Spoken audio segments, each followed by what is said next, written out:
How's it going? Going good, good. Can you just give me like one We'll minute? get up, we'll let him get out. Just one. There we go. Michael Mark.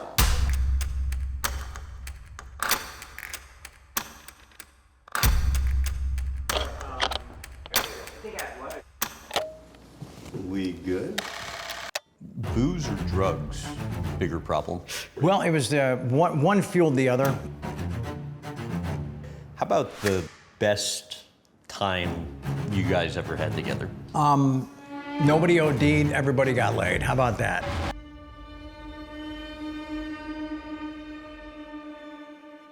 It was adrenaline. It was anticipation. It was also not knowing if I was going to answer the door to gorgeous women or handcuffs. His fear was that the lifestyle at that level, at that pace, that somebody would have died. What's your best guess as to how you contracted HIV? I didn't have it before that, and then found out I had it right after that. When people say sex with men, you immediately think of like butt sex, and it wasn't that. Was it the drugs that made you curious, or were you curious before the drugs and the drugs gave you the confidence? Yeah, that's a good question. I wanted to start by talking about the book and the doc. Cool. First, how did the response compare to what you were expecting? Well, I didn't have a lot of expectations. Really? I had more, well, I guess there were fearful expectations. There were stories that I had written about how it was going to be perceived, consumed, digested, processed, criticized. But the ratio, I think, as they tell me, has been in my favor. But the place I feel it the most is like out in the world, because I'm not like scrolling through comments and looking for things. And I'll read like a big print piece because I know what went into it and how much time I spent. But I'm not watching all the on-camera stuff that I do. I'm not like trying to, dissect it. But I am really inspired. I'm encouraged by the reaction just out in the world. The common theme to a lot of it is courage and bravery, stuff like that. But I think that's, nobody feels gypped. Nobody feels short-sheeted. They feel like, wow, okay, this dude sat down to like tell his story and did so, and then some. Right. Yeah. So it is. The great news is I don't think I ever have to do it again, because that was one of my goals to in the middle of or approaching what has really turned into kind of a reset moment. One of my goals was to just kind of present all this stuff and then just move forward. And what makes you feel like it's a reset moment? And I say that because I was talking to Betsy, your manager, the other day, and she mentioned you kind of felt like it's your ticket back. Because there's a lot of unanswered questions. I think it closes a lot of circles that were still kind of lingering open. Just people, hearing a lot of stuff, but never really hearing it from me. And it's not about having the final word or the last laugh, or, it's just really about telling the stories in the way that they actually happened, instead of everybody else's version of them. Well, and you were kind of bouncing around the idea of a book for a while, right? I think you had a buddy that, many years ago was starting to put some stuff on paper for you even too. Yeah, no, and he was, pretty decent guy, but we just were the wrong fit, and so, and then I would read the stuff that, the stories I would tell, and I would read them, and it never felt authentic, I don't think it ever really can, unless you're actually putting your pen to your paper. And you deserve a ton of credit for doing it yourself. But I should say, initially, it wasn't gonna happen that way. The publisher had hired a ghostwriter to start with you and explain the disconnect in like the first chapter, and then how quickly you were able to then start doing it yourself? Yeah, it was actually a book doctor. It was a person that was supposed to be there just to help me with structure. Okay. And pacing and all that other stuff, you know. And I was like, okay, all right, if that's what it's going to take just to put this thing in motion, I'm fine with that. But as long as he's not there as another writer. Yeah, and I think it was, you know, there were some things that he pointed out that he introduced early on that that I think were valuable, you know. I don't want to on the guy, but it just, as it kind of went along, it got more obvious by the day that there was really only, there was room for only one voice on the page, and that was mine. Yeah, right, and the reality is he could have been amazing, but you're doing this once and you want it to be in your voice. Yeah, and I didn't need to be questioned about everything, and that's what started to happen. Are you sure you want to include that? Are you sure? And it would have been cool. It's like, okay, but all right, so you were there too. Oh, wait a minute, you weren't there at all for 1 second of any of it. So, right? So that got a little prickly. Because it probably saps some of the enjoyment of the process. Right? Absolutely, yeah. And so, and you know, we parted on great terms and all that, but then when I finally got to really experience my own rhythm and just that I was, that there was one captain at the helm, and that was me, and it was challenging and exciting and daunting, you know, because there's that feeling like I would send. I had an incredible editor, Amy Bell, you know, and I would send each chapter as it was finished, and I would get glowing reviews, you know, and lean into this, let's trim some of that, but yeah, amazing, keep going. But then the next day, what am I staring at? You know, a blank screen. And what was your process? It was, I started with like a really broad outline, and then pared that down. And then as I told the stories that I felt were the ones that weren't just important to me, but that were entertaining to read. You know, I wasn't going to present like a journal or a diary, you know. I wanted to take the reader, the audience really on a journey. And so what I started doing was a lot of handwritten notes about the outline for that chapter. And then I would recognize things that could be, as I got deeper into it, that could be called back.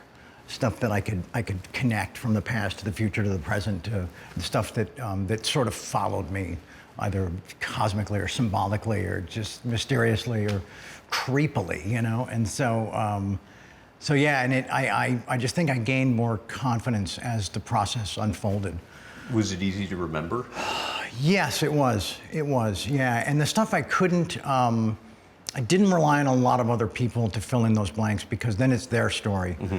The only time that I had to function as a journalist and not an author was when I had to shake my parents down for like all the early New York stuff and all that, because I can't, you know, those memories, you know, I talk about it in the book, that those only exist from parental reminisce and dinner table stories and chatter. And did they enjoy that? They did, yeah. They were really helpful with that stuff. But once you know, you get to a certain age in your life, and that's when the memories start to form and are still accessible. Okay, so this is a little too inside baseball, but I know there was a lot of conversation about whether to release the book or the doc first.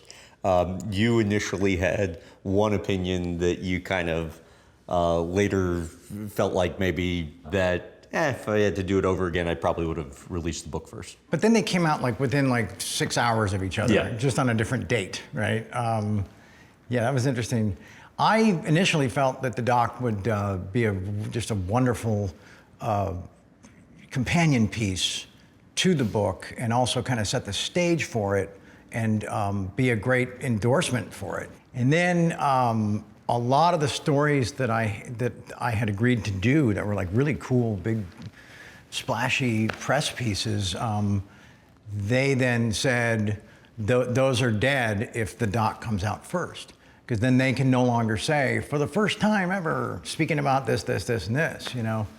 So then that's kind of how we had to start negotiating and finagling and like that. But it's not, I couldn't call Netflix. I'm like, all right, here's the new date. And I couldn't tell Schuster, all right, here's the thing.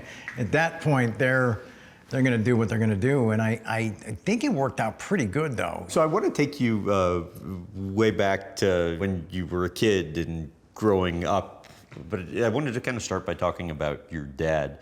How do you think his poor upbringing impacted you guys early on? You know, I don't want to like judge his upbringing or criticize it, but he didn't want us to experience the same kind of struggles, and those were just basic daily needs, you know. And I do, there's a line in the book where I say that, you know, Dad grew up so poor that his idea of the high life was, you know, having matching socks, you know. And so, yeah, I think he has a drive and a determination and a focus, and that moxie I talk about in the book, that he was going to do whatever he had to, you know, no matter what, to give his family a much better experience than he had, you know. I mean, his mom died when he was 11, you know, and so that's just, take that piece. Where do you go from there? So I can't pretend to know what that would be like or would have been like. But yeah, he knew he was really good at what he did and was gonna keep getting better at what he wanted to keep doing, and was always family first.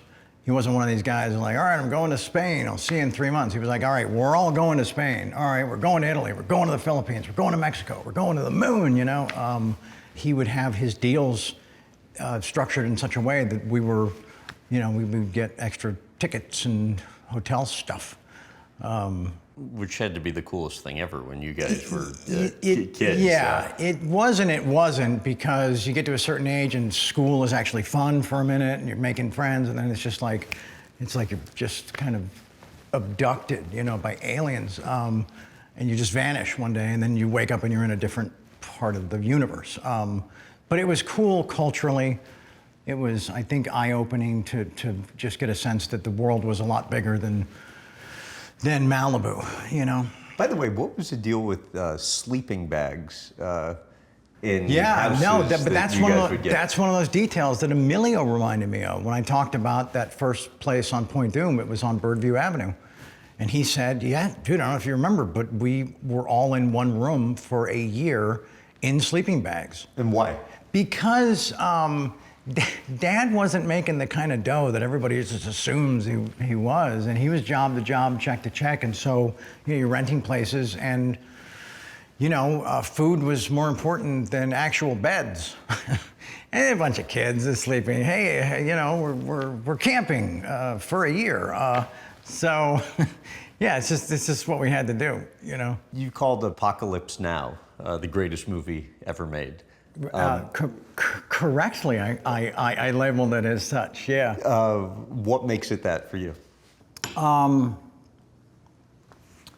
There's no computers involved. The elements that had to be endured, the performances, the storytelling, the insanity, the fact that every time you see it, you see something different, something new, or something affects you differently. It's a film that could never be made today, and if it did, we would feel the helicopters wouldn't have any weight. You know, they try to do this thing. I went to the movies years ago, and I saw the latest King Kong thing version, and they try to do an apocalypse thing, sweeping through these jungles, and and it just wasn't. I mean, yeah, it looked cool, but I knew that nobody's life was in danger. Yeah, and just, you know, the country's in the middle of a civil war. You know, Dad has a heart attack. Brando shows up, 300 pounds. I mean, it was just like one thing after another, and how Francis like kept it together, you know, and he shot 1 million feet of film, and that's like actual film. And somebody's like going through in an editing room in the frickin' jungle, you know. There's some story somebody told me about a lady that he had a meeting with or had a night with or something, and she like left with 2 reels of film during Apocalypse and held it hostage and said, unless this or this happens, you're not getting that those canisters back. But those are just some of the reasons why I place Apocalypse atop that mantle, you know. You said Brando's brain was kind of wired differently. Yeah, it was. From your kind of experience, what did you see? As an 11-year-old or a 10-year-old, right. He did that thing where he could draw a circle in the air with one hand while drawing a square on his chest with the other at the same time. And then he would say, change, and then that would become the square, and this would become the circle. And have you ever tried doing that? No. It's literally impossible, and he just did it effortlessly, which showed that somehow, however it's wired in his, I think Sean described it as the muscle on the top floor. His top floor was pretty magical. It was pretty, and it was a trip to like experience that at that age. And you know? You're even aware of that as a kid, though. Yeah, I mean, yeah, and not like his whole filmography, obviously, or his historical place in Hollywood, but just those moments on Lake Caliraya. Yeah, no, there was something really, really special about him, and I do write in the book that I think he liked children better than adults because he was pretty convinced that they understood him better. You wrote about your dad. His body may have been with us. The guy we called Dad was not. Yeah. Elaborate a little bit on that, if you don't mind. Sure. Let me just get a little nicotine in my muscle up top. How often do you use that? A lot. It actually counts your puffs. Oh, does it? But yeah, then you can clear it. And I just clear it without really charting the progress. You smoked 2 packs a day for 33 years. Okay. Yeah, I smoked like I meant it. And you started in the Philippines? On Platoon, yeah. Uh-huh. Yeah, because I didn't smoke as a teenager. I was an athlete, and so and I would see it, and it didn't fit in. It smelled bad. Ramon smoked, and I was like, "What are you doing?" But then Oliver, wanted the character to smoke. And there's a story in there about Johnny Depp, and we were like one foxhole apart in that training camp, and I would smell it, and then but you'd picture a backlit Johnny Depp at like 22, like a cigarette in the Philippine jungle. I mean, that doesn't get a lot cooler, right? And I'm like, all right, I'm probably not going to achieve that, but if I get something close to that, then it's a win. Johnny's a trip, man. Good dude. And he would start offering them. Come on, you want one. Hard guy to say no to. But then, yeah, it was just one of those things that just found its traction and took hold, And the rest is history. Yes, but this, I'm actually one of the guys that uses the vape responsibly because I think that's kind of what it was created for, people to get off, stay off, or never start cigarettes, I think. You think you ever stop completely? Probably, yeah. I have that guy's number in my phone for years now, Carrie, the smoking hypnotist. Really? Yeah, he's the guy. Like, you go to him once and you're done. So, and he's like, a half hour from here.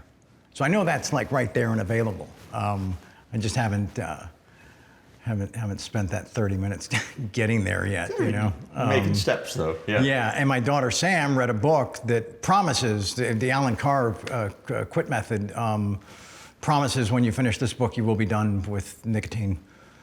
And she had a surgery coming up, and she did it, and she was done. She said it just magically vanished. I have that book. I'm about halfway through it. How long is it taking you to get halfway through? About 2 years. Okay. Yeah. Page a night. All right, so I was asking about your about dad with the thing, yeah. That was specifically referring to his birthday, his 36th, I think it was, during Apocalypse. Yeah, and we didn't know what we were rolling into. We were just gonna, show up on his lunch break and just cut the cake and give him a hug and cut out, But that's the day they were filming that famous hotel opening sequence. You know, that's another thing about Apocalypse. Like, start a movie like that. Like, go ahead. Like, set a movie up like that, and then it's like you've made a promise to the audience that this is, all right, here's what you're in for, and you have to deliver on just that experience that you've just witnessed in the first 5 minutes, you know? It's pretty heady stuff, isn't it? What made, was it called Hearts of Darkness? Yeah, the documentary. What made that so hard to watch for you? Because it was the first time that anybody peeked behind that curtain. And I think, I don't know how I phrased it in the book, that it was Francis's wife, it was Eleanor, and she, something about put Dad's, I don't know if I used the word trauma, his behaviors, whatever, on full display for the world to consume, or to finally consume. And that included us. Because if you weren't in the room, you didn't know. And so we saw that, and it was like, oh, damn, it went there, you know? Like, what were you seeing, and it was I could see that it had nothing to do with the scene. It had nothing to do with any of the, you know, whatever the goals were cinematically or creatively for that particular day. It had everything to do with his father, you know, because he had died close to that, you know, or not long after, not long before that. And so I think he was mourning him and just feeling, you know, there's something also about being that freaking far from home, you know, and that isolated and that detached. There's a feeling of, and I've experienced myself as well, that things are, you get a little more sensitive to stuff that wouldn't affect you as deeply back on the home front, you know? Why do you think that is? Because help is a long ways away. It's just how I see it, you know. So I think that there was a combination of the stress of the movie, the loss of his father, you know, tons of booze, obviously, but I think the booze unlocks things that are already sort of brewing or percolating or, you know, needing some type of release, you know. How about what you remember from your very first silent Super 8 film camera? I literally have memories of the Ireland experience with that Move Zoom 2000.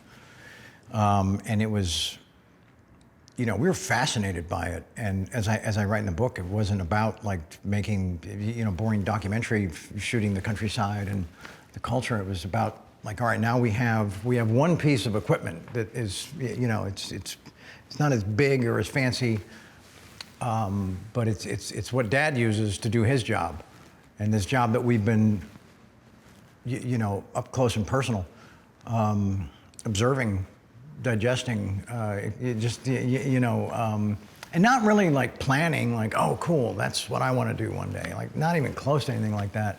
But it wasn't a hobby at first. It was a passion. As soon as we knew that we could document things and create stories and play characters, and we were just copying, you know, if he was building houses, we'd be probably banging nails somewhere, you know? So it was kind of like that. But I do remember that Emilio shoots me, or I don't know how he subdued me, but I had to roll down and die in the shot. But my shirt came up and my back was laying in a patch of stinging nettles. And it started burning and itching and starting to spread, and he hadn't cut yet. And I remember not wanting to ruin the shot at 7 or 8, yeah. And I finally was just like, F this, I'm out, you know, and just started screaming and running. And then he did say, you ruined the shot. But there is that theme in the book about, you know, pain is temporary, film's forever. And the whole neighborhood kind of got in. They did, yeah. It, right? Yeah. And Sean Penn was even one of the big early supporters? Sure, oh yeah. How'd you make the hula hoop steady cam? Well, I didn't. It was literally how I describe it. It was surgical tubing that we used to buy at the supermarket, you know, because we would use it for our wrist rockets. And so, yeah, anything that could be turned into a weapon, we would find a way. But yeah, I thought that it was strong enough to support the camera in the middle of the hoop if it was just being walked. It was a pretty good in concept, right? Yeah, but the weight of it kind of pulled it outside of the hoop, and then I knew that, yeah, it was a freaking mess. It was a mess. You'd assess your academic performance how? It was a complete disaster. Yeah, I mean, it was okay for a minute. Why was it okay for a minute? Because it was still, the experience was still fun. And it didn't... Through middle school? Yeah. But then, yeah, high school, everything changed. It just the place was too big, there was too many people, there was too much responsibility. They were asking a lot, you know, and insisting that we spend so much time trying to learn a bunch of shit that I knew would never apply or matter anywhere else except in those classrooms. And I always felt like it was just busy work and that whole thing. Well, it's important to learn how to learn. Well, it's also important to learn to, you know, live how to live, you know? And yeah, so and then I got the car. You know, you get a car and suddenly you're not at the mercy of where the bus stops or tells you to get off. Yeah, no, that opened up a whole new part of the universe for me, you know? You were close to passing biology. I was. No, right? No, well, biology is the one I needed to stay on the team. Right. Stay on the baseball team. I mean, had you played it a little differently. Yeah, had I like sat at the desk for another 20 minutes maybe, yeah. Yeah, had I gotten like a 81 or a 74 instead of 100%. When I was reading that in the book, I can completely picture the situation. Sure. I mean, is it that visible to you now when you look back on the moment? I'm still baffled how I didn't miss intentionally one question. It doesn't get a lot more stupid. I don't have a fancy word for it. Yeah, and it was connected to this big graph that everybody else drew on the back of the test. And mine, it was started and then just like scribbled through, like that part doesn't matter. But then 20 questions came from that graph that you had to build. Yeah, no, it was a mess. So yeah, that killed the baseball dream. And then, well, you know, the rest with that last final, you know.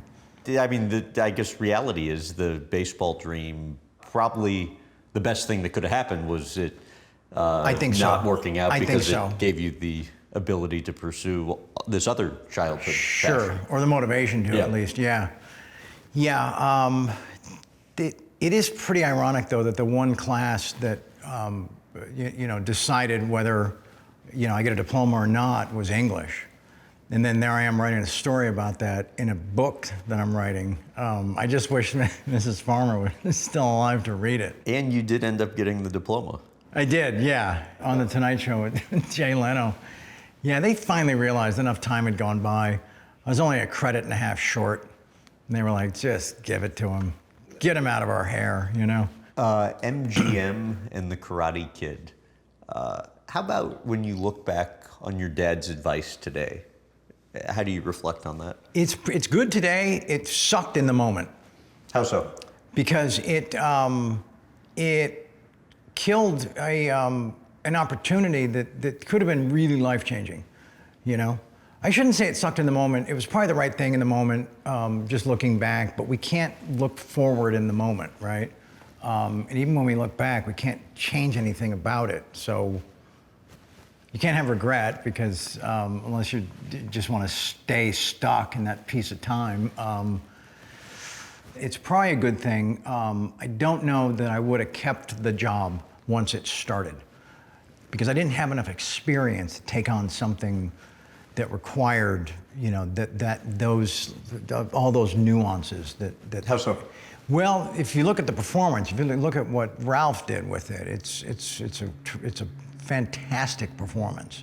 You can't really picture anyone else doing it. And so it's just one of those roles that I don't know that the film would have been as successful. I don't know that it would have. I just would have had a different take on it, you know, than what he brought to it. But he was already coming off of a couple of decent-sized films and had the confidence and the experience to deliver on that one that I didn't.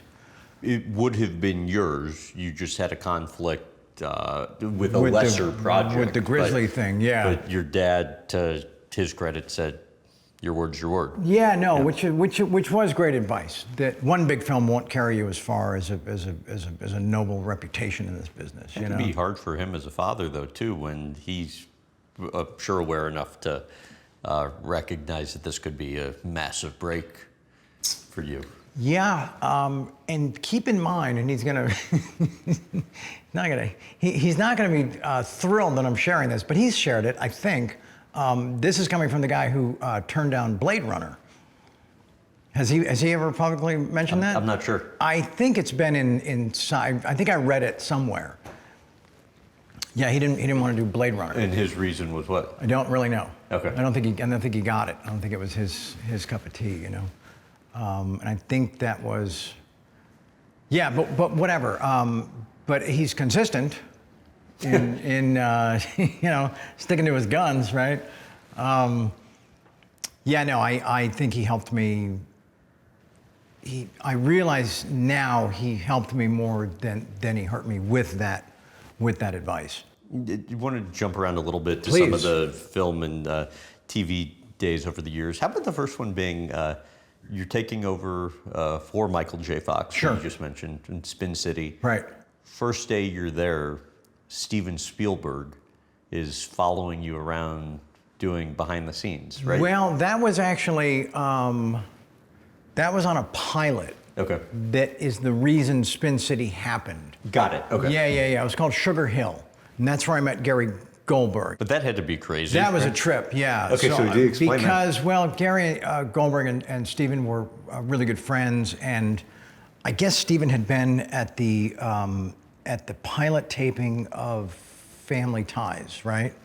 So it's a big hit, and Gary said, well, you're my good luck charm, so now whenever I do something, you gotta be there, right? So he invited him and didn't tell anybody. So right, and my only experience, I think, leading up to that was the guest spot on Friends, right? So we do the cold open or the first scene or whatever, and I'm just kind of leaving the set and just trying to get back, maybe a wardrobe change or whatever, and there's a guy walking backwards with a camera in front of his face asking me about how I'm feeling, how was that first scene, and it starts to take shape, and it's Spielberg behind the camera. And it's suddenly there's a lot going on, you know? And so I finally come to a stop, because I don't want to force him to keep walking backwards, right? And he's got like this, you know, whatever camera was, you know, you could get in 1999, right? And he asks me one question. He says, how do you know when to start your next line with all this audience laughter, you know? And I wasn't trying to be a smart guy. I said, I usually begin again once they've stopped. Which is, you know, and he was like, oh yeah, of course. Like, of course, that makes sense. But what didn't make sense was just that moment in itself. That there's Steven Spielberg and he's filming me, and now he's asking me a question about, like, you know, like the mechanics of some of the comedy, and it was just like, it was a mind blow. Then the thing was, the rest of that pilot, I know he's there, you know, and we did meet earlier, a couple years earlier. I did an episode of Amazing Stories, and he visited our set one day, and it was really cool, but we didn't really interact. You know, he was the EP on it. But yeah, and then Emilio and I have joked for years that there's a thing that you know, when you meet him, that you get so flustered that you say something like, it's a Brody to Jaws you, Mr. Quintberg, because Jaws for us is, you know, there's Apocalypse, then there's Jaws, and I'd seen Jaws as a child, you know, 100 times in a movie theater like that. So yeah, so that's kind of the backstory on that. You ever talk to Spielberg about it? No, but I did go to his house because Denise was friends with his stepdaughter, with Jessica. And so we went there once, just stopped in, and he had hurt his knee, so he couldn't get up. And it was in the middle of spin. And he said, you know, we're counting on you for season 7. And I said, well, it's not just me. It's, you know, I got this whole team behind me, you know. And he said, no, whatever it takes. You just get us to season 7, because I guess that's when some fun financial things happen for everybody. And I just told him, I said, I will do my darndest. I will do my best, Mr. Jawsberg. And so, yeah, we didn't get to season 7. And I always wondered if he was like, well, I told that guy. I said, look, you know, do this for us. And he didn't deliver. I don't think he saw it like that. But no, the few times we've interacted, he's a lovely man and the greatest filmmaker of our generation. Hands down, period, the end. How about your first audition with Oliver Stone and him basically saying you suck? That was fine. That was fine because I knew it was bad. I knew it was bad. Yeah, and then I got yelled at years ago by Tony Danza because, and I'm not even the one that insulted him. I did this interview and I said that Oliver kept saying that you're too mannered. You're doing all this Tony Danza right? His words, not mine. So I said that in the interview, and then I read it before it came out, and I was like, okay, it feels like I'm taking a shot at him. So I reached out to Danza, and I said, hey man, this might piss you off. It didn't come from me, but it's in this piece. He's like, don't worry about it, you know? So I sent him some flowers, just to kind of, you know, really kind of pad the landing, you know? And I guess he read it, and I get this letter, and it's the card attached to the flowers I sent him. And he says, keep your apology. And some other colorful language. But then I saw him years later somewhere in Malibu, and we gave each other a big hug. But it was weird that it wasn't my original, I'm not the guy who said it, you know? So, but that came out of that original audition. So Tony Danza was with me in the frickin' Platoon audition, according to Oliver. So you sign a napkin when you're in the Philippines filming Platoon, committing yourself to doing Wall Street right. For Oliver, but you don't look back on now this iconic movie fondly. Why? It just wasn't I didn't have any fun doing it. Yeah. It was, there was so much pressure on that set, and there was so much, I think Oliver put so much on himself to, you know, based on what Platoon was doing and still doing when we started that. It was still a raging inferno at the box office, you know, and all the Oscar nominations, and that whole thing started up, and he was getting on you a ton. His stress became sort of contagious, you know, and it was, I could see the weight of the world on him, and I was just kind of, because the times we had during Platoon and just the boys club sort of vibe, and just how much we bonded and relied on each other, and it was just the level of camaraderie you can't really recreate, you know. But I thought some of that would transfer to the concrete jungle.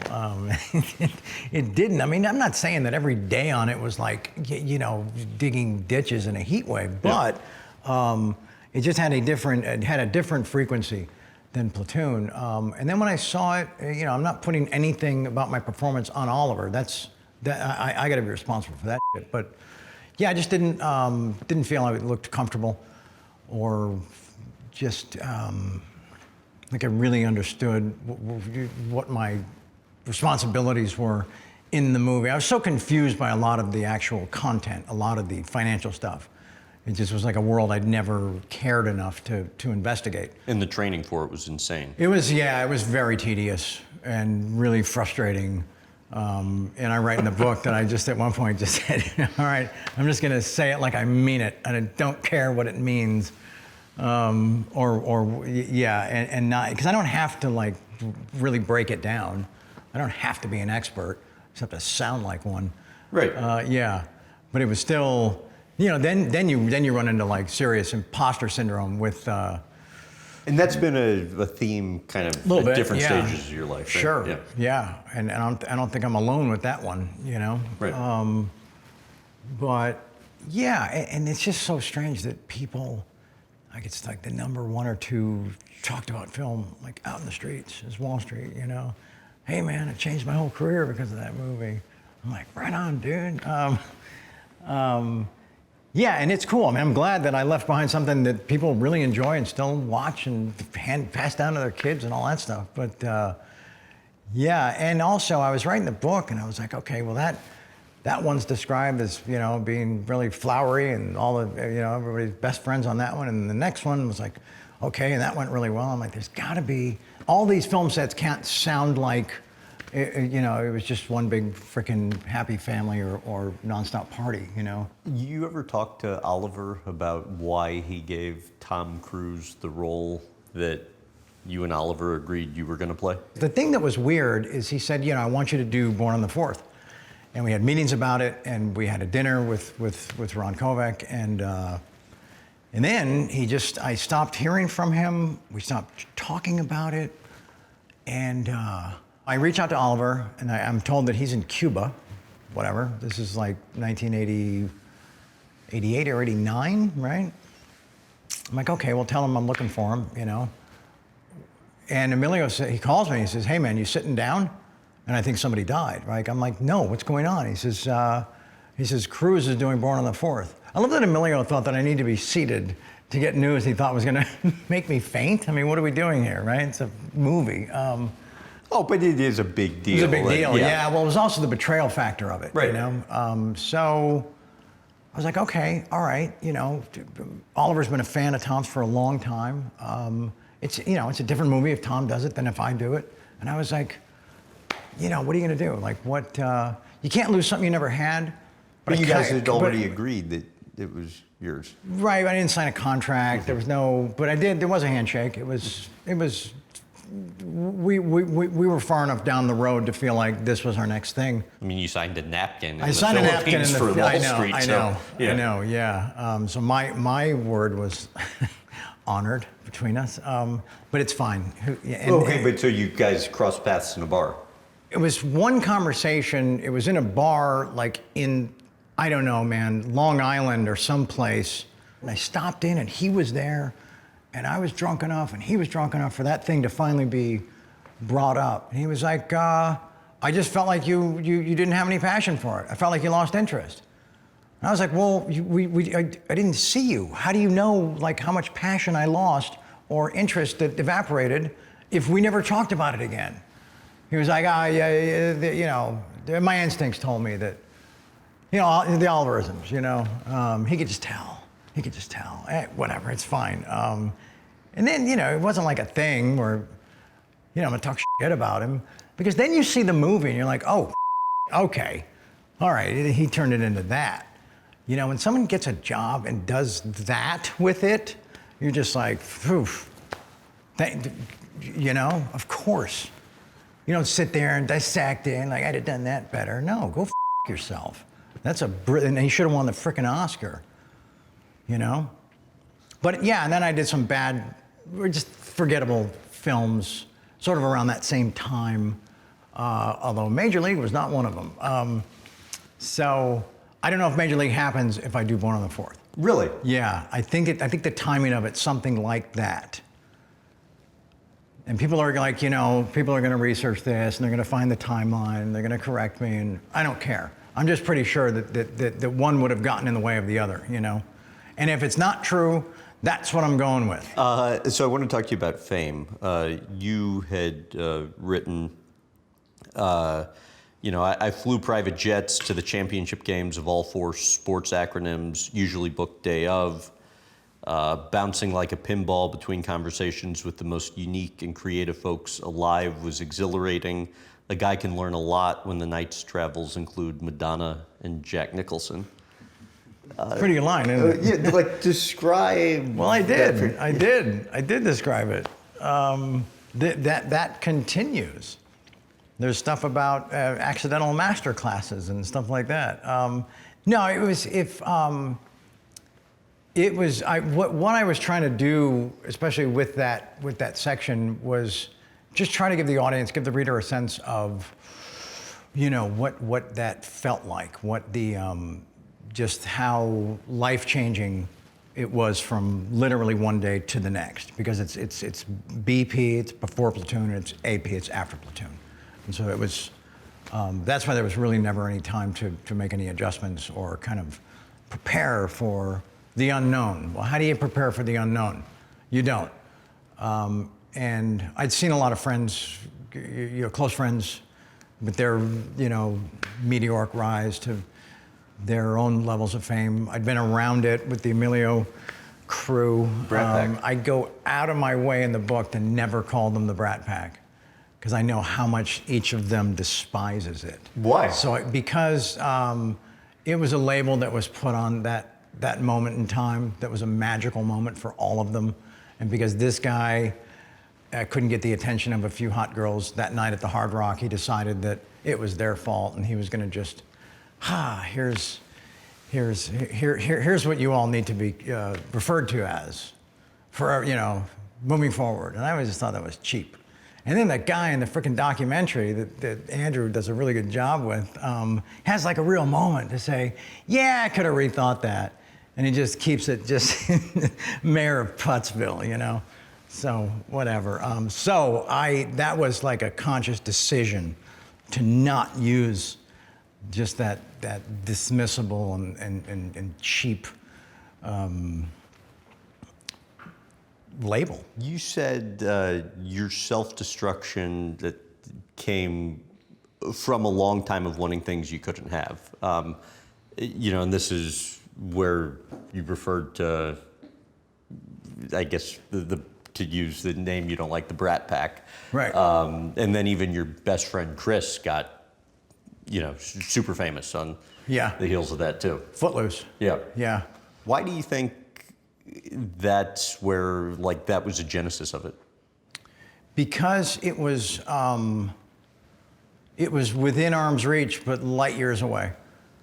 And in watching it happen, not just across the room, but at the same table, in the same limousine, in the same, in the same orbit with these guys, and just why it couldn't, why it didn't, what is it going to take? What's it going to take for that to come my way? And I describe it in the book as my own line around the block, Your director of the doc, Andrew, had mentioned to me, I think you were at Magic Mountain, 11 years old. It's a thing that he cut out. It's a thing that he cut out, yeah. And three women. Gorgeous young ladies, yeah. Kissed your dad. They did.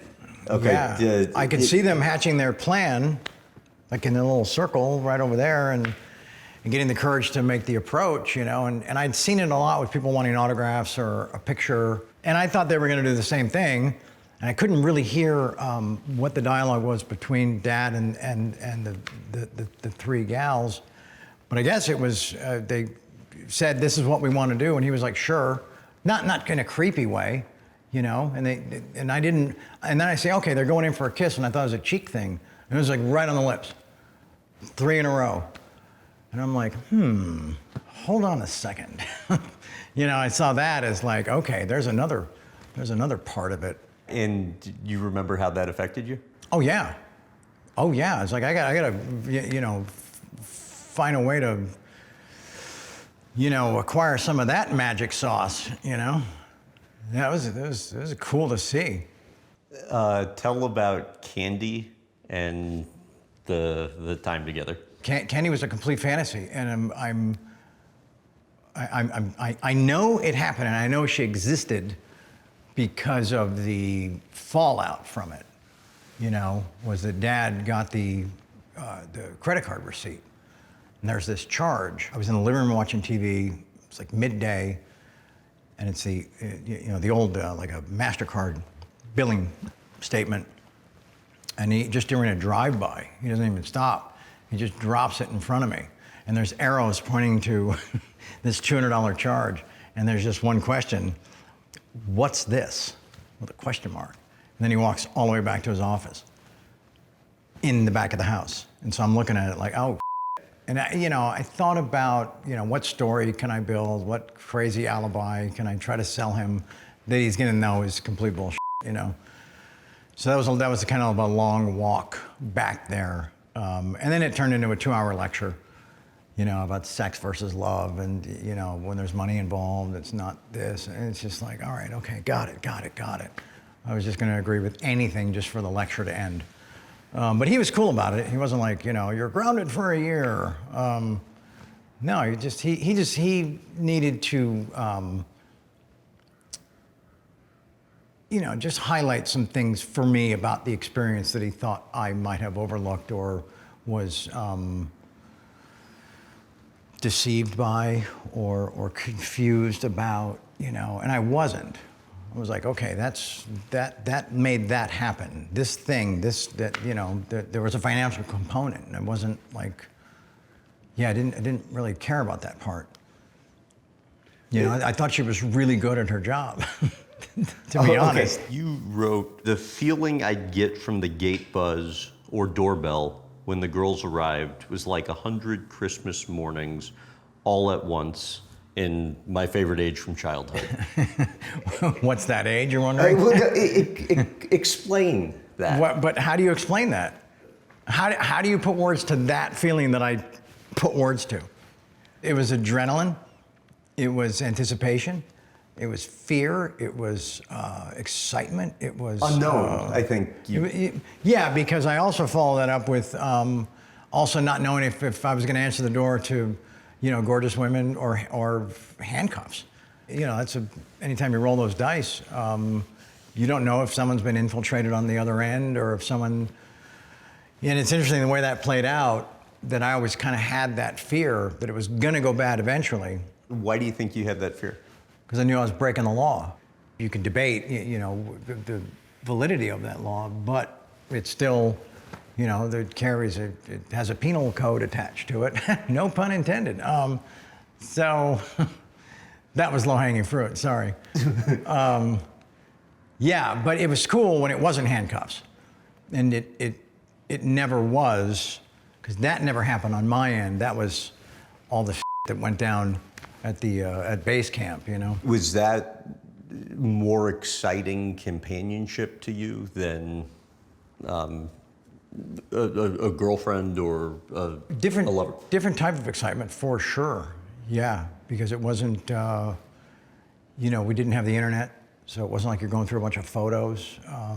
You just had to take somebody's word, and Heidi's word was golden, Heidi's life. Yeah. How do you view her? I have no ill will because she didn't really she did nothing wrong to me. And, it was kind of strange to hear it, how she put it in the documentary that, she made it sound like Sheen ratted me out and I went to prison.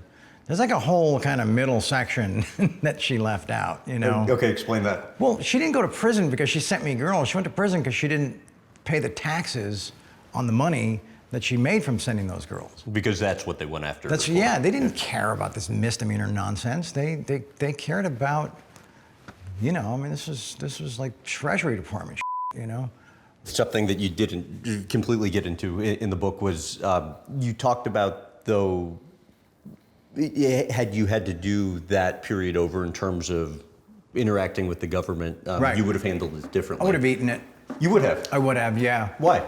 Because that's easier to live with than being a rat. I wasn't a rat by choice. I was a rat because I was kind of, they stuck me in a room with no doors, basically. And that's what they do when when their star witness has the goods on their the prime suspect, you know. There's you didn't see any other way out. There was no other way out. Yeah, and it felt like a bridge too far. You know the consequences. It was a lot of time in jail that could have been possible. Threatened. Never would have happened. You don't think so? Never would have happened. Not a chance. No, because that would have involved all of my friends rolling on me, which just wasn't. They weren't going to do, you know. There was a moment in Toronto that you just, had with the prostitute where you knew that was kind of end of the line. What is it about that moment that caused you to just say, I'm done? Well, there was no dope in the mix. There was no booze in the mix. So it was like in that moment I realized, okay, those things really kind of make these moments better, make them more fun, make them more just acceptable. And I talk about this thing that if changing my headspace is that there should be some alignment with the type of company I also choose to keep. And what's that line? Something about, you can't, if you're gonna wear hamburger pants on safari, don't complain about being attacked by a lion, or something like that. Right. I'm paraphrasing, but yeah, if it didn't fit. It didn't fit sober. It felt awkward sober. And it was just one of those moments that I kind of sat down inside and was like, okay, all right, let's make this decision and stick to it, And then of course, the fatso line, that was like, oh my God. Did that really? That really happened? Well, yeah. I mean, I thought you said, did that really happen? Yeah. Yeah. It was like, as I write in the book, she had 10,000 nicknames she could have come up with, and she landed on Fatso, which is really specific. And not just me, but Emilio and I, we were a little bit heavier during the filming of Rated X. We were playing two guys that just frickin' lived in that world, Okay, speaking of that though, you also talked about how there was a period of time where you're on this combination of like ecstasy and steroids. Right. What was that all about? I kind of just say that in passing, don't I? Yeah, I mean, that is an interesting mix. These pants are killing me. Oh my God, there we go. That's because you're losing weight? I think so, yeah. But it's also, I can't find a pair of pants that I'm wearing and they're not wearing me, So, but I'm buying everything online. Maybe that's the problem. Well, we need to walk into a store and let's figure this out together. I mean, stores also have less and less now because everybody's buying stuff online. Yeah, so, but now they feel better. So yeah, that thing was about, that was during The Rookie. Yeah, and yeah, we called it rocket fuel, and that was kind of the drug of choice for the Jackson 5. Cage and Eddie and Phil and Carrie and myself. And what was the drug?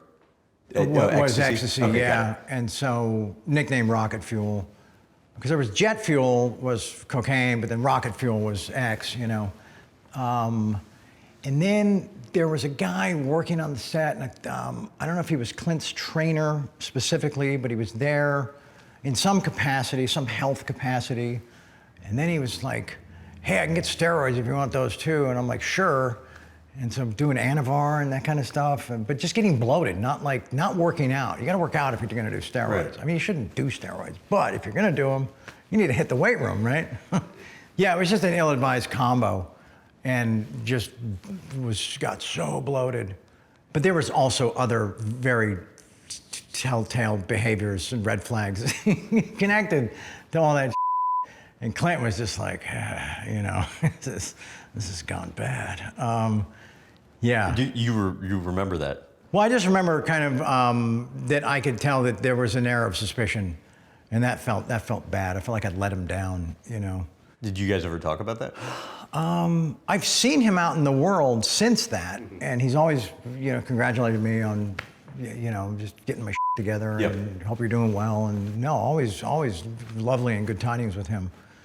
You mentioned the Jackson 5. How about the best time you guys ever had together? San Diego. It's just one of those nights, and everything worked out, you know? But again, you know, everybody's got families and kids and stuff and things, you know. And what are the pieces that are involved with something working out? Nobody OD'd, everybody got laid. How about that? Okay, there we go. Check those 2 boxes, yeah. You mentioned when you were drinking your most with vodka, you were going through like was it a few a day? A few bottles? Yeah. Yes. You're still, you know, functioning and working, and like, how does that work? It doesn't work. I couldn't drink heavily on the set. I could sip on the set and just kind of keep a little fuel in the engine just to not, you know, get shaky or sweaty. Booze decides for you kind of what you know, the amounts that you wind up needing. And that's not a disease thing. That's just a physiology thing. And what does that mean? That's not like, I don't believe in the disease model. I think it's a crock of shit. But I'm talking about like your body develops a dependency based on, well, a tolerance. And it's just, you know, if you need more, you're going to drink more. And that's not because there's, you know, some weird evil something in your brain that's making that happen. No, these are choices. And so that's just for me. I'm not telling anybody like this has to be their new reality. I'm just in my experience, you know. But I think a lot of that drinking isn't always talked about like mid-production until we get to that 6-pack in 96, 97. That's when it was, the job was just a distraction in the background. It was about just getting to a location, you know, mixing it up with fun and new people, and you know, we'll worry about the filming part is an afterthought, you know. And it was just doing work just to get the dough that I needed to keep paying the dealers or the bartenders or the girls or the drivers or the, you know, and you just all the supporting characters, you know. Because you said somewhere you were doing what you considered to be shitty films for the purpose of funding. Exactly. Yeah. No, the films are dog. And you get to a point, and you do have to meet with people before you. This isn't all done like in the shadows over the phone, and then they see you when you show up. No, you have to be in the presence of people that say, all right, here's what we want you to do. And just that these people they could see, you know, the condition I was in or the state of mind or whatever, and didn't like call my agent or talk to Tony or call my mom or somebody, you know, and say, hey, the last thing this dude needs to be doing right now is you know, trying to pull off a movie performance, you know. He's propped up at best, but they didn't give a shit. It was all about just, let's get the poster at MeFed with him holding a gun. Just shit like that. But again, it's still on me saying yes to that first meeting, you know? So you can make the argument that, yeah, that shit did happen by choice, you know? That I did put myself, I was able to make it to that room on that day with that person for that job. And maybe I was waiting for someone to say, you know, let's, this guy, let's put this train back in the station for a minute, you know? Genuinely? Like, do you think that could have been a possibility? I don't know, because I know I wasn't presenting well. You don't hire a guy missing his hands to paint your house. Am I going to get yelled at for that? I mean, do you think it was that evident to absolutely, people? Okay. Absolutely. Yeah, there's only so much you can hide. There's only so much, especially when you get, yeah, I was going at that freaking level. Booze or drugs, bigger problem? It was one fueled the other. One was needed with the other. And then when I said, all right, well that, you know, I finally put down the pipe and said, all right, just doing the booze thing, because that's manageable. And I discovered that I think is probably the gnarliest drug on earth. The booze? Booze, yeah. Yeah, because it's you know, it's really acceptable, and it's always Miller time, and it's always in its own category. You know, it's always drugs and alcohol. But yeah, no, it takes you to places, you know. when you decided you wanted to shoot cocaine.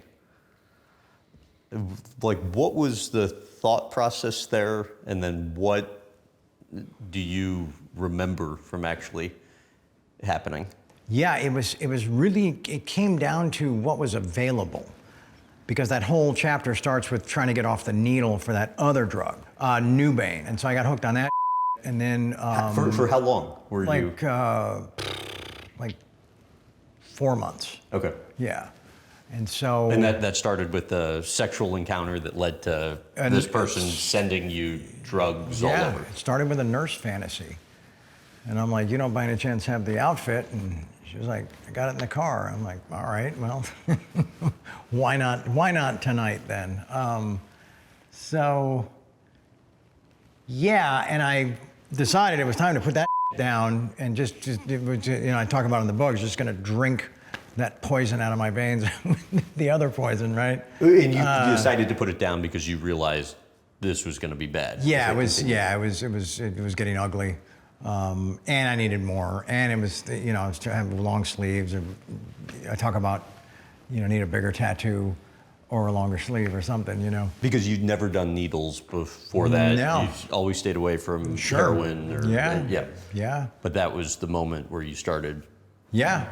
Playing with needles. Let's get this. Let's deliver this stuff. And I think I said in the manner that the evil docs at Pfizer intended. And so, so I was like one day away from like finally feeling sort of stable, and it's when I found that one needle in the office that was, because I talk about the lighting and all that stuff, was ground zero for the needle activity, and then I found the needle, and it was, I talked about that at some point in any opiate detox, there comes a time when it feels like your bloodstream has been replaced with termites, and that's true. if you can imagine how that would feel, that the blood running through your body is now termites. How would that feel? It's the worst thing in the world, right? Yeah. It's a thing of like you can't get something out of you. It needs time, and I was really close to that feeling leaving, and I found the needle, and then. But there wasn't the drug I wanted to go into that syringe and send it home. There was an accidental bindle of cocaine. And that's why, all right, well, I'm in the mood to shoot something, and I've only seen this in movies, and decided, I'm gonna shoot cocaine. And that's when it went bad. But that was kind of the genesis of why those two elements wound up in that situation. It wasn't planned, but it became a plan as soon as those were revealed, Do you think had you not gone to the hospital in that situation that you would have died? Maybe, things were starting to kind of get that tunneled vision, kind of that, I think I described it as the sounds going to warbles. And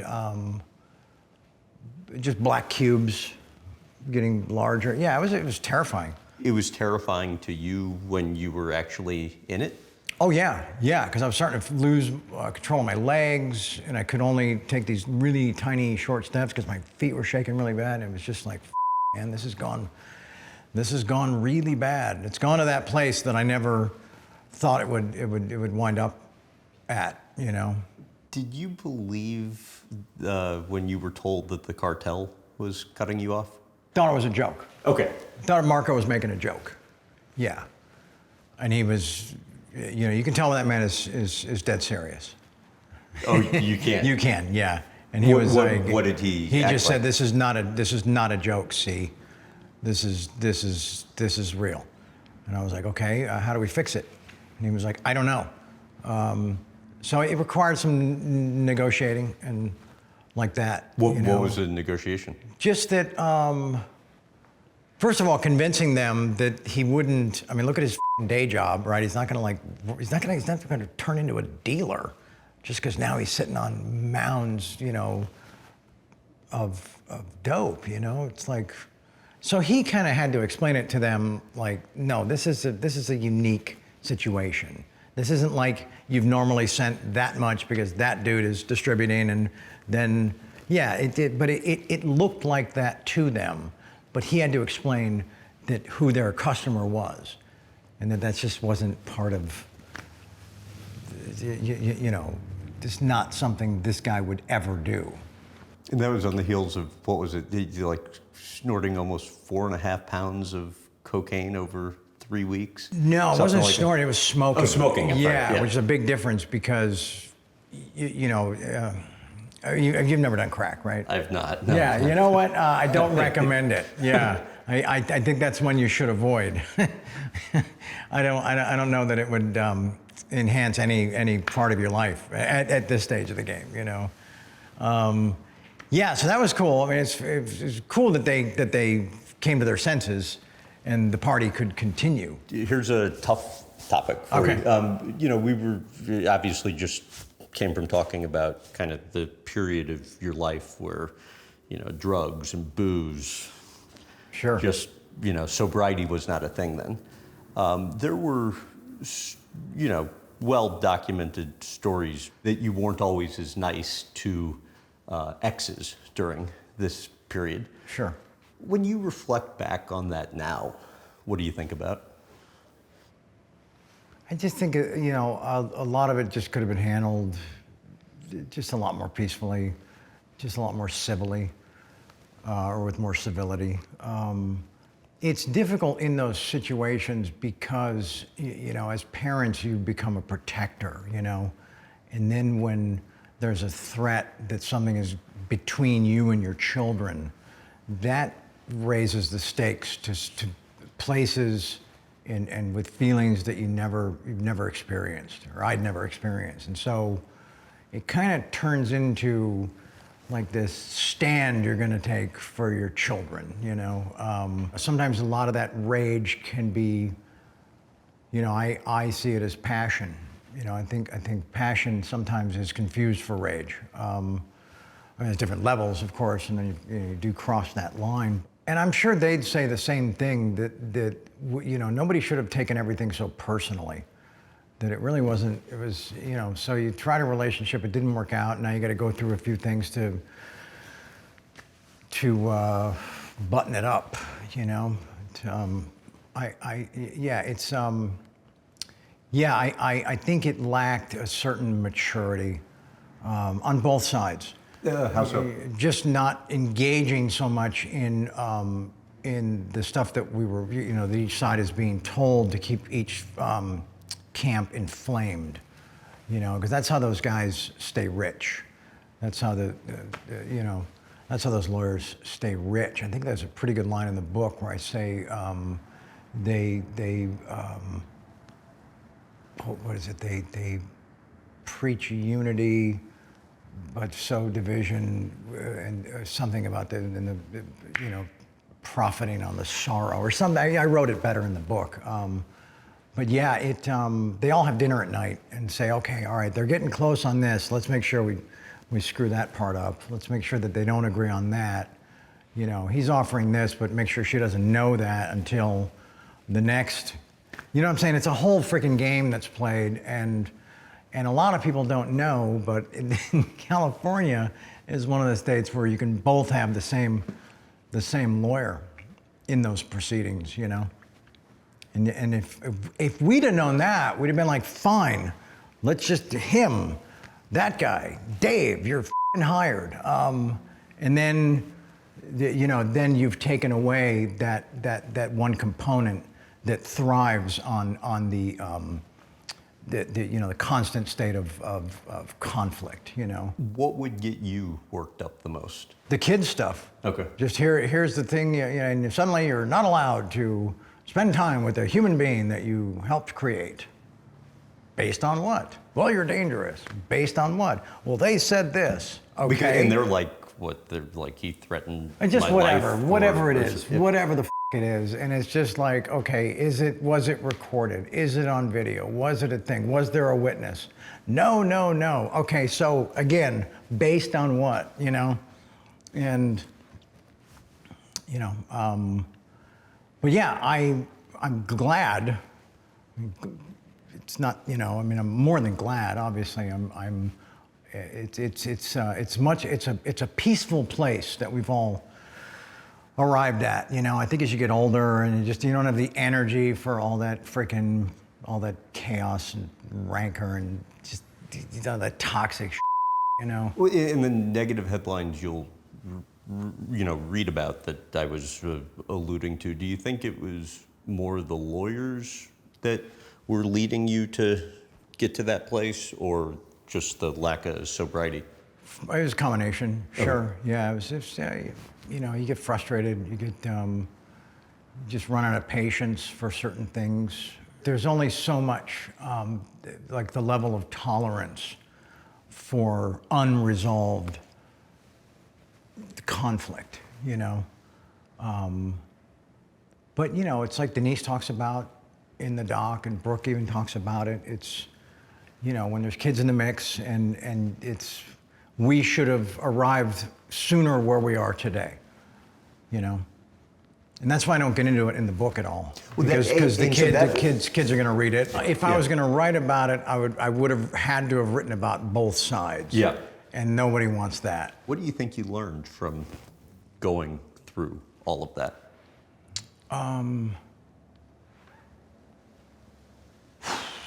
Get to know someone, you know.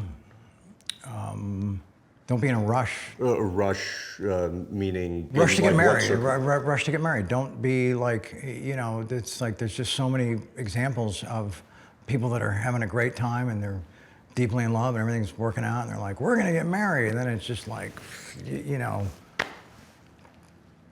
and it goes really, I'm not saying that this happens to everybody, but there's enough examples and cases and that where it does. What did your dad stand up and say in his toast? John remembers it. John remembers it better. What's the quote that John had? I hope you guys know what you're doing. Know what you're doing. Yeah. No, you don't remember that one though. I don't. I was sort of distracted that night because of something that was going on at that wedding that I just didn't want to write about because it wasn't. Anything you care to share now? I mean, or the cliff notes. Yeah, I mean, there's two people getting married that day. One of them was hammered, and that person wasn't me. So, sorry, Brooke. And she would admit to that, you know. On the lighter side, you know, there were also there's a lighter side. There were also stories, you know, connected to negative stuff that ended in a way that was clear that, you know, nothing went on, like your friend Jane and the limo. And the backstory being that she hit you with a restraining order only to then be hitting you up to come out and be intimate. Yeah. Oh yeah. Yeah. We're taking a ride around the block, you know, and it's like, and I have that line that, you know, I'd been in thousands of limos in my life. That was the first time I ever entered one as a hostage.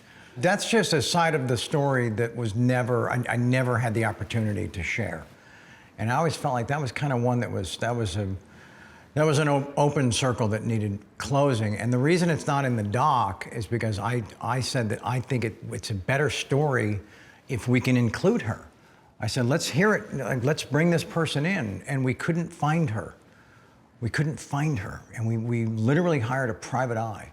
And she vanished from planet Earth, either by choice or by accident, or who knows. And so we made the decision that we couldn't get both sides of the story, you know.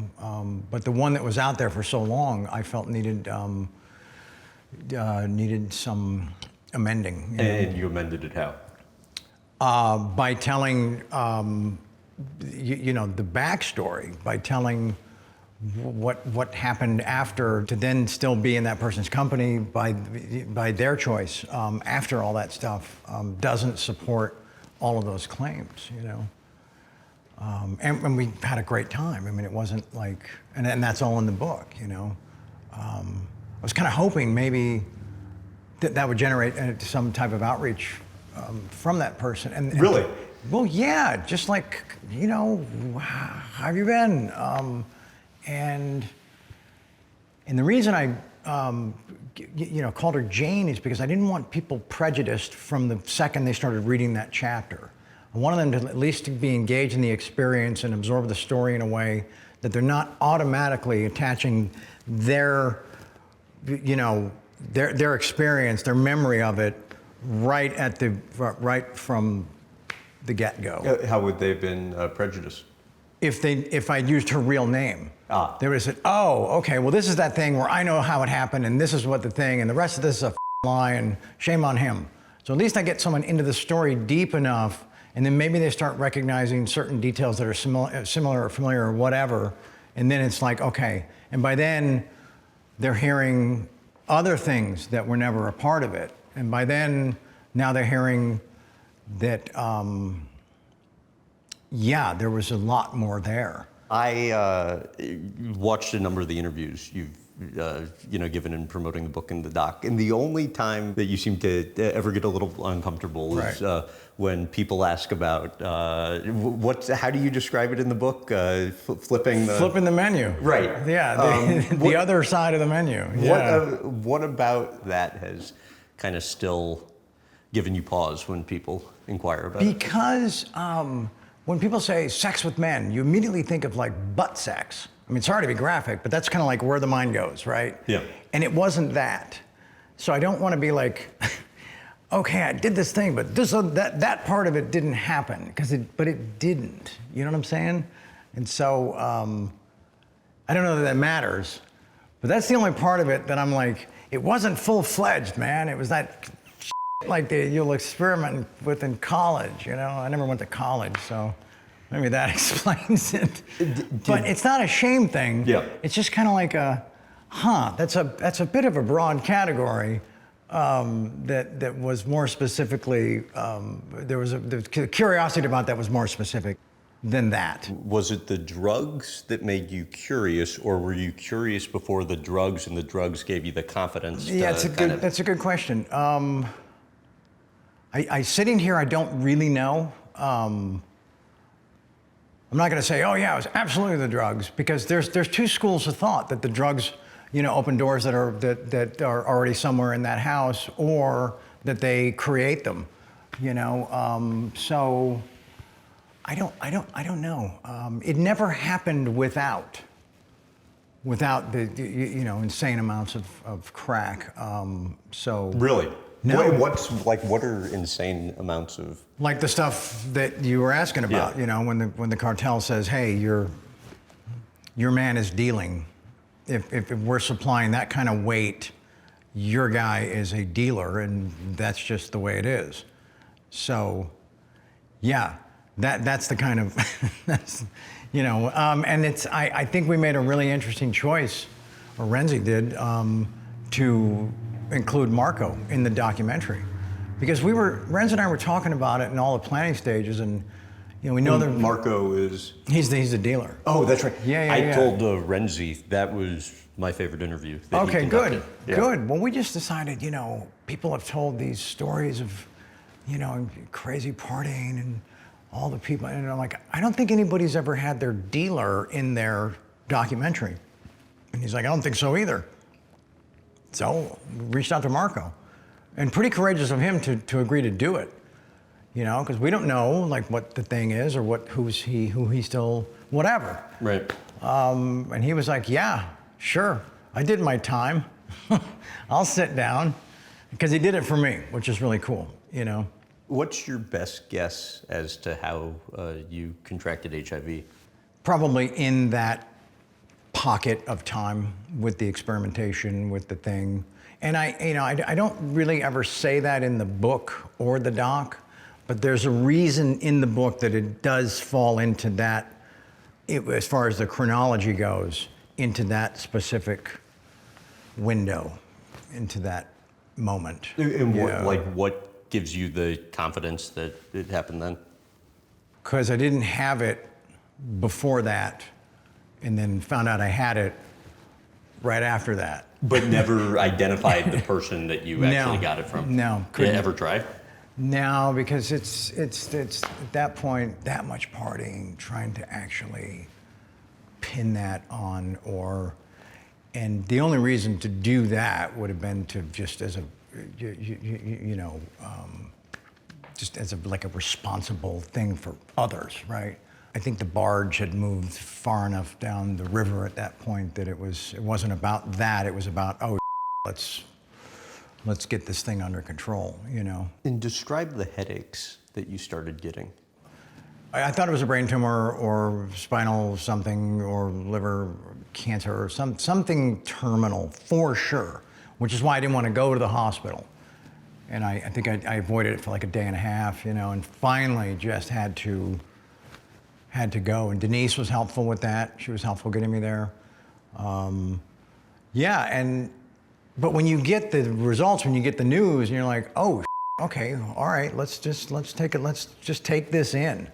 It's not the best news, but there was other news that could have been a lot worse, And they're like, well, and I'm like, well, what's the, it's like in Jaws, Brody's running around going, how do we handle this? How do we handle this?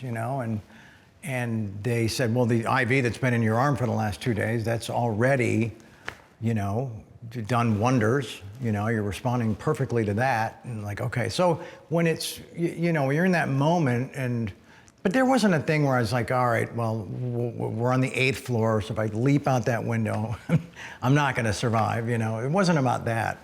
It was just like, okay, we have to get into... You did not ever get to that place? No. It was really depressing. It was like, oh, shit, okay. And what's it like for you when you get to that place? When, really depressing? Just feeling, not stuck in this place, but getting to the doorstep of hopelessness. Doesn't mean you have to open it and go in and stay there, but just definitely arriving at that unwelcome mat, How do you get yourself out of it when you're in it?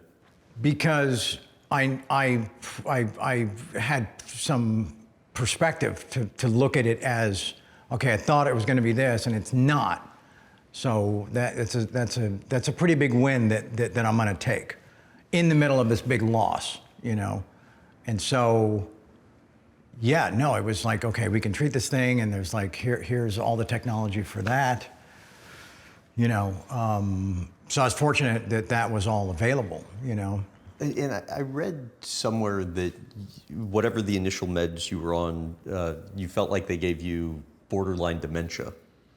No, that was a dramatic, stupid... I said that at some goofy fundraiser for this other experimental bullshit I was on that actually worked but never got FDA approval, and there are all these crooked scientists and doctors involved just trying to chase the brass ring of pharmaceutical, which is either a vaccine or this would have been an entry protocol treatment in the MAB world, the monoclonal antibodies, right? And it worked, but it just couldn't. There were too many crooks in the kitchen, in the lab. Too many crooks in the lab.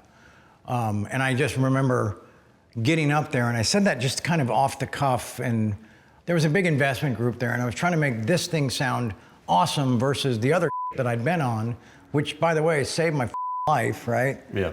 But I wanted this thing to be kind of in the pipeline, and it just had a lot less side effects, So, yeah, there was no dementia. That was stupid. Yeah. I don't even know. I mean, I've seen it enough or heard about it enough, but I don't know. How could you talk about what that would look like from your own point of view? Because you wouldn't know that you're kind of missing things or you're not your complete self, right? I don't think. Right. I'm not a freaking doctor or a scientist, obviously, but yeah, so to make that comment was not just irresponsible, it was stupid, What did the treatment teach you? Keeping it under wraps was a lot worse than just having it. And I didn't realize that until I finally sat with Matt Lauer and was just like, here's what's going on. You know, it was that side of it was really difficult because there was a lot of nefarious behavior. Because people tried to extort you, Yeah, right? I was extorted and tons of bribes and payments and all kinds of shakedowns and bullshit. And I was just like, all right, the only way to make this go away is to do what I did on the frickin' Today Show, just on live television, tell the world. Well, and then there were headlines that there were past lovers who you knew you had HIV, Right. You didn't tell them, Yeah, and it's you'd all done bullshit. protected sex. All bullshit. Did that all go away once you did Most that of it. interview? Most of it. There were still some trailers, you know, some tales on that comment, but How do you deal with it? just lead with the truth, you know. And then when push comes to shove, if those people really think that they have a case or a claim or something, you know, I guess dare them to present their evidence, and that at some point everybody's going to fold because they're holding a fake hand, you know. I'd like to talk kind of more, you know, present day. Good. Good. I survived all that shit, man. That's why we're sitting here. But was there a moment that you knew you'd got into the other side of it? Yeah, it was early on, because the other side of it was exactly that. It was like just right there. And you know, all this feeling, all these years of like all this energy and all these people and all this freaking, you know, everybody's idea about, you know, why that the only way I'd get, you know, I'd one day be free of all this was following their plans, following their,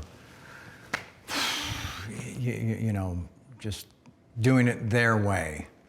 And I finally just said, all right, we tried that for a long time, and it's just the wrong fit. And what does that mean, their way? Their way, just as far as, you know, there's just the thing, there's a pattern, you go through treatment, then you do the other thing, then you wind up in the program and you just kind of stay there like your whole life. And I was just like, I'm not doing that. And you never agreed with the whole rehab thing, right? No, for a while I did. Okay. But it never felt authentic for me. It always felt like I was doing it for others, you know, and there's a pretty good line in the book when I say it's hard to ask for help when somebody else has raised your hand for you, you know? Usually being kind of sick and tired of being sick and tired yourself. Well, I got sick and tired of being told that this was the only path to solution or freedom or any of that stuff, and I always questioned it. And there were, what, like you said, 7 interventions? Somewhere around that number, yeah. I got to the point where I was like, all right, there's a thing, there's one last door I haven't, you know, one last option, and that's the one that I hold, you know. And I'm like, I did all this other pretty cool shit on my own. Let's see if there's, you know, if there's value in giving this other thing a shot on my own. And that's when I owned it. And that's when I realized it was literally like one step across a line that was like just right there, and had been right there for a very long time. And I'm not saying that this has to be everybody's path, or don't, you know, stop what you're doing, man, because I did it this way. That's bullshit. You can't do that. That's not fair, you know? Because a lot of people are curious about, hey man, how'd you pull it together? And it's like, I did it, and I'm not claiming that this needs to be anyone else's approach to this.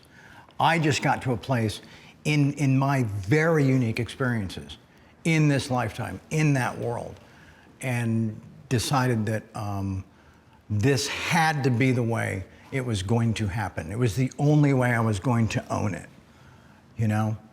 And that's what happened. And I talk about the story in the car with Tony and Sam, and was that a catalyst? Absolutely. Tony being your Tony Todd close friend and Sam, my daughter. Your Yeah, and that was a powerful moment. It was just like, all right, okay, this is happening right now for this very specific reason. Meaning because your daughter needed you to show up for her. She needed to get somewhere. You couldn't. Yeah, and I forgot in the thing, and I was like, and I don't have a DUI in this lifetime, and I never will. But it's, and people would think that if anybody would have a DUI, it's me, right? And I don't have that. It's not on my resume. Because I never mixed the cuffs with the wheel. Just drew the line. Mm-hmm. I was in limos back in the mid-'80s when they were like really long and gaudy and clunky, you know, and not like cool to be in.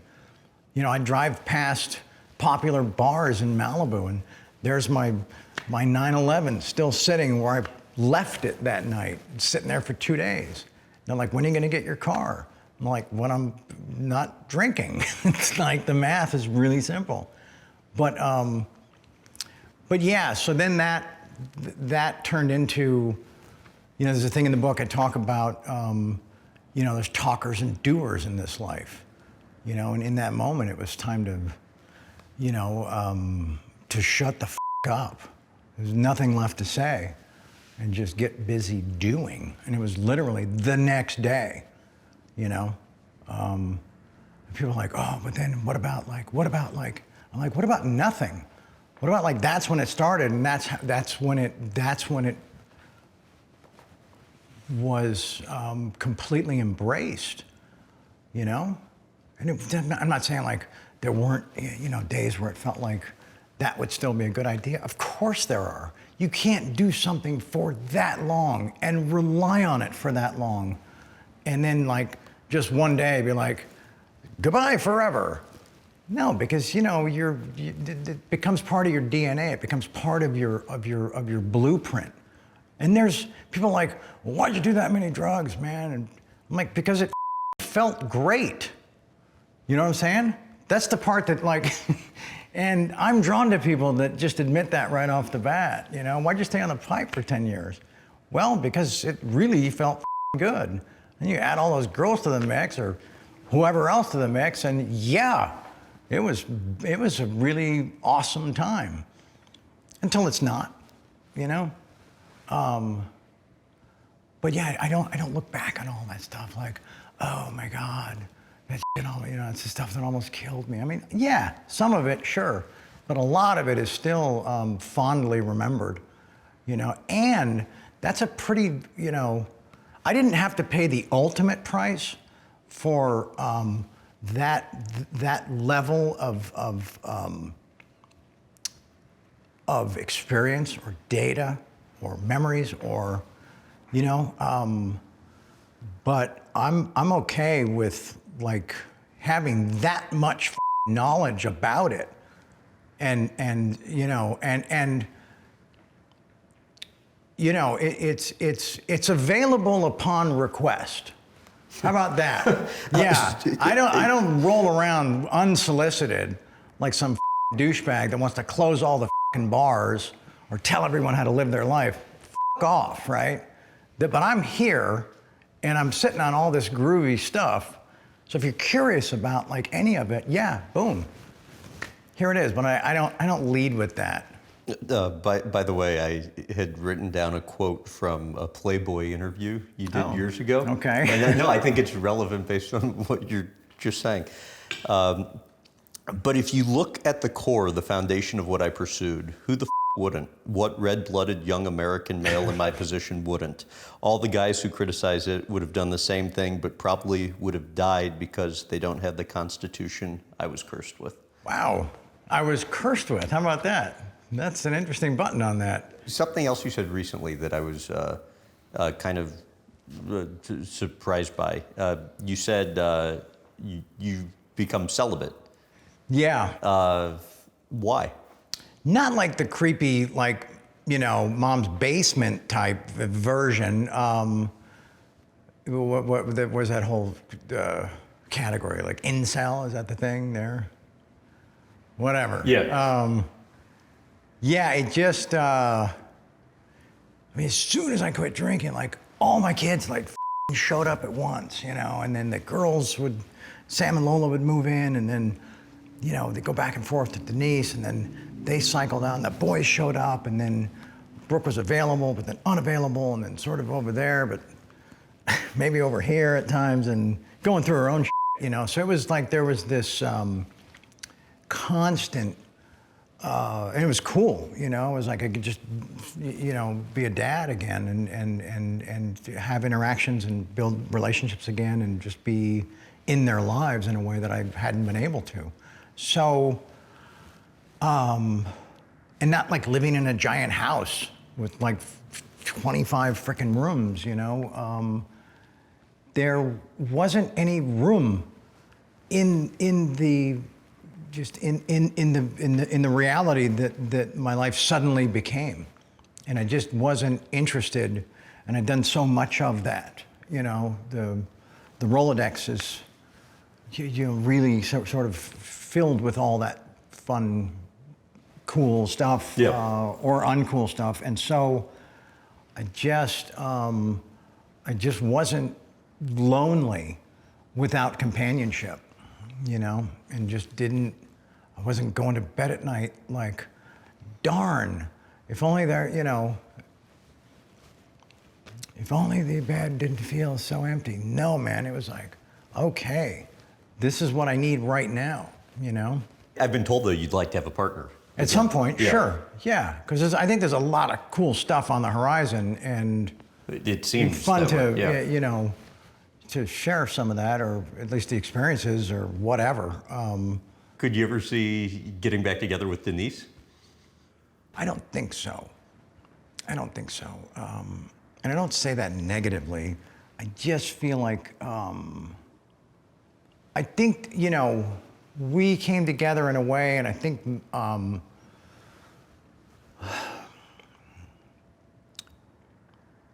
think there's still, I think the right person for her is still out there, and I think the right person for me is still out there, you know, and she's terrific, and that's nothing against her at all, you know.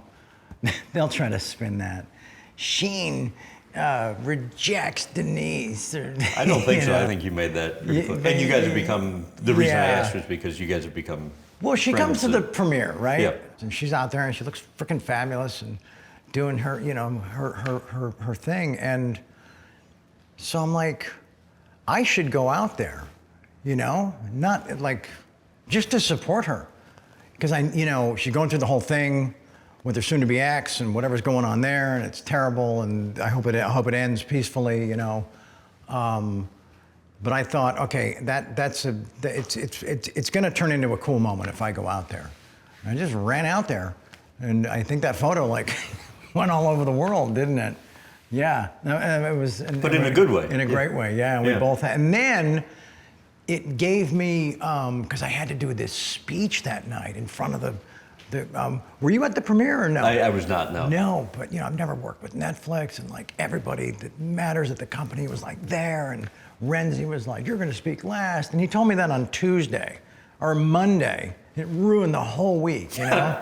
And I was trying to come up with material, and this joke was stupid, and that one was even worse. And then with Denise there, it gave me some cool stuff to just open with, you know? If you get a laugh early, you know, it's the rest is going to be okay.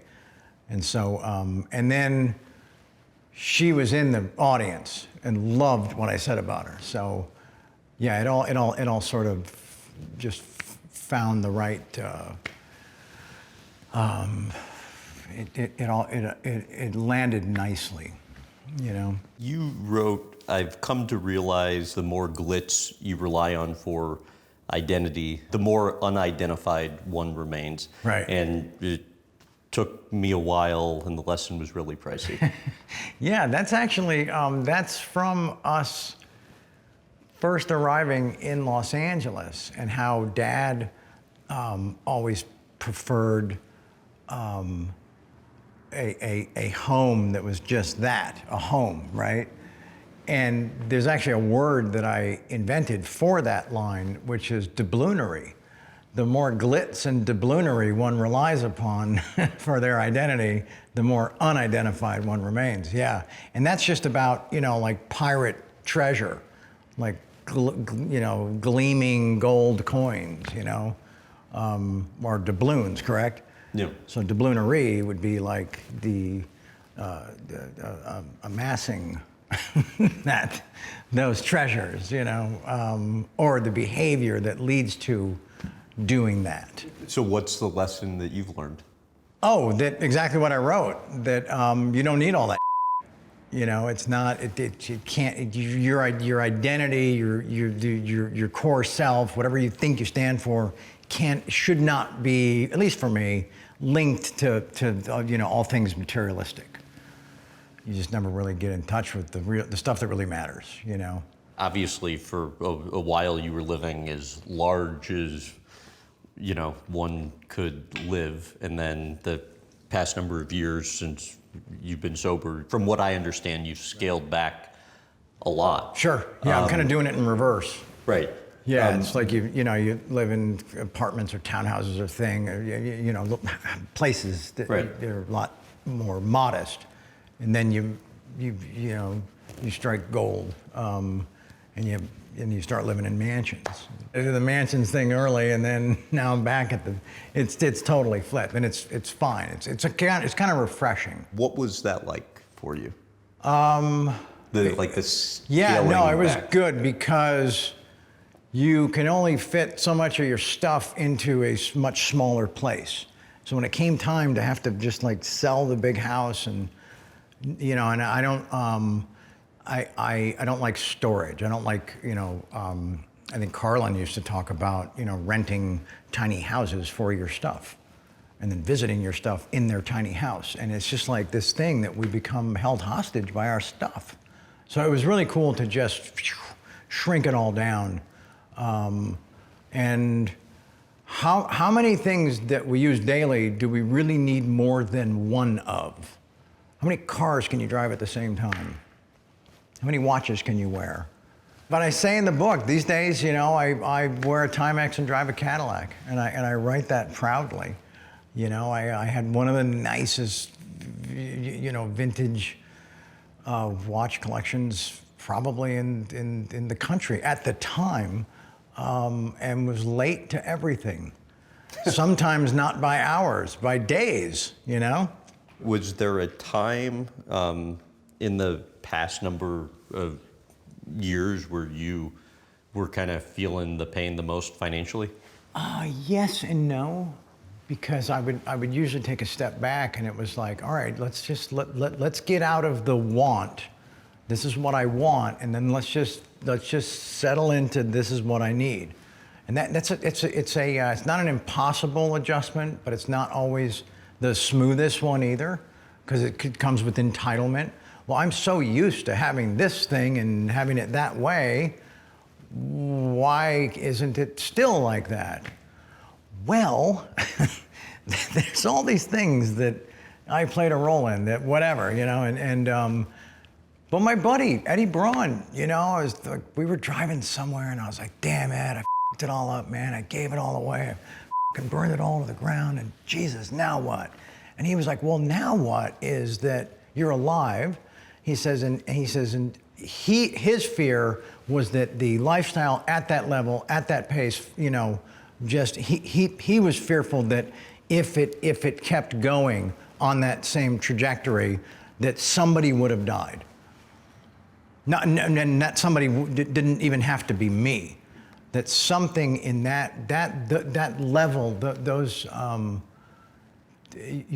that type of excess, and that type of just the abundant, the quest for that type, the abundant energy, abundant worship. There's at some point there's something has to give. So I kind of look at it as, I don't know what's supposed to happen or what was meant to be, or where we are people talk about their journey, and how do you know where you are on your journey? That would imply that you know exactly how long your journey is. Because everybody's living life for the first time. Well, okay, yeah, right. There's that part. So, it was why ever it happened is fine, and I'm okay with that. My life is really full and blessed and still exciting as hell and very rewarding, and it doesn't rely on glitz and doubloonary. But by the way, I heard one of the cool things about your doc was that you and Sam have reconnected. Yes. Yeah, it started a dialogue. With an asterisk. Okay. Yeah, no, it was so heartwarming to see that she didn't know the role that she played and found out in the doc.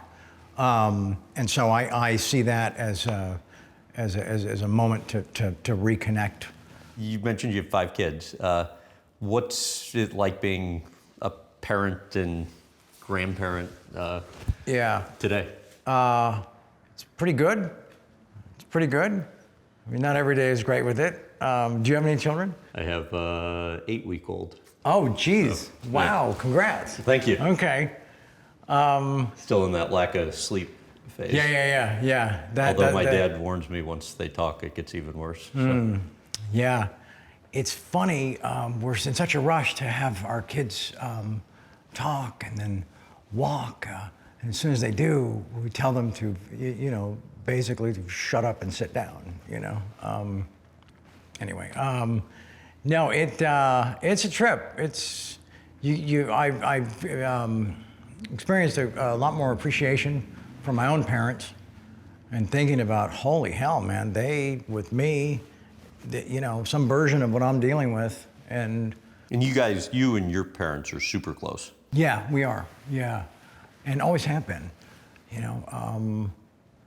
But no, I think we get to revisit parts of our own childhood through our own children, And everybody talks about, well, girls are easier at first, and then they become difficult, and then boys are harder at first, then they become easier.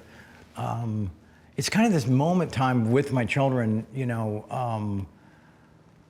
that I got to watch them all become adults or young adults, and one day you're navigating things that you really want them to learn sooner than later, and then you blink and you've got a roommate, who's upstairs cooking breakfast. It's like, oh wait, that's my son. Yeah, it's the evolution of the whole process. But no, I wouldn't trade it. It's a place where where the rubber meets the road, man.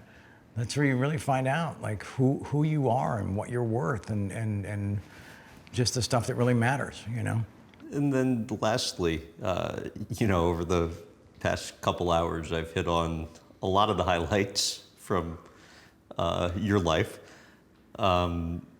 Nobody has received more attention the past number of weeks than you.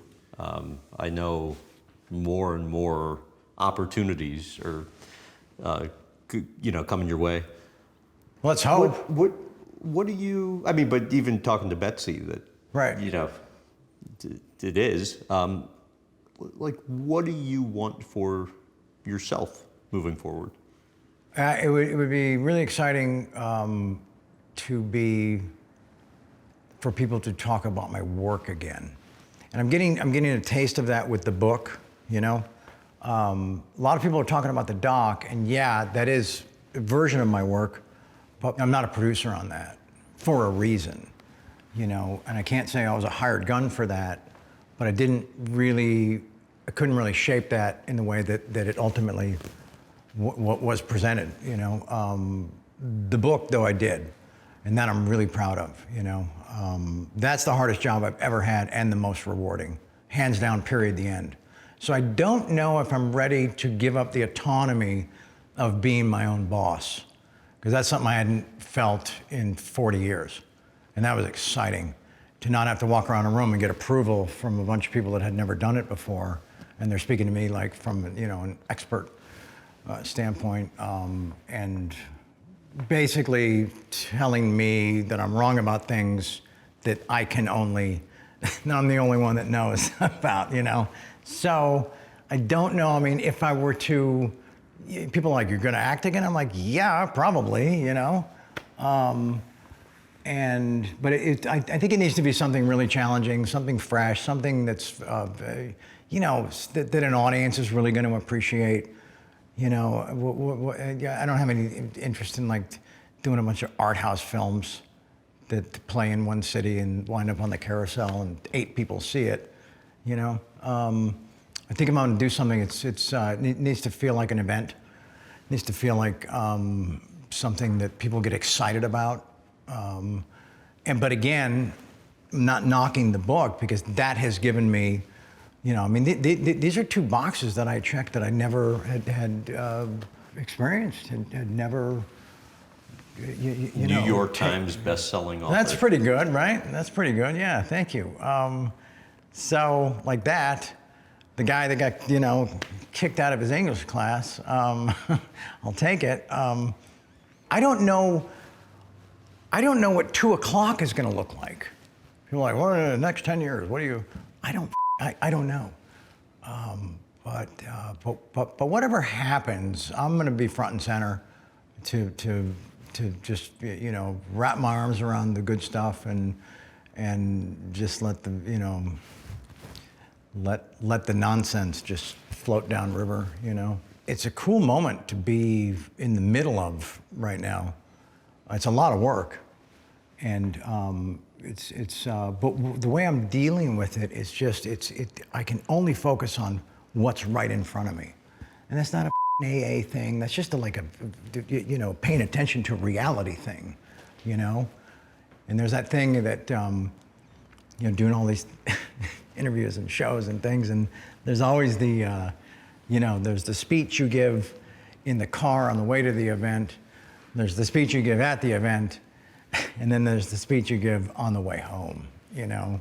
So this situation here today, I don't have a speech for the drive home.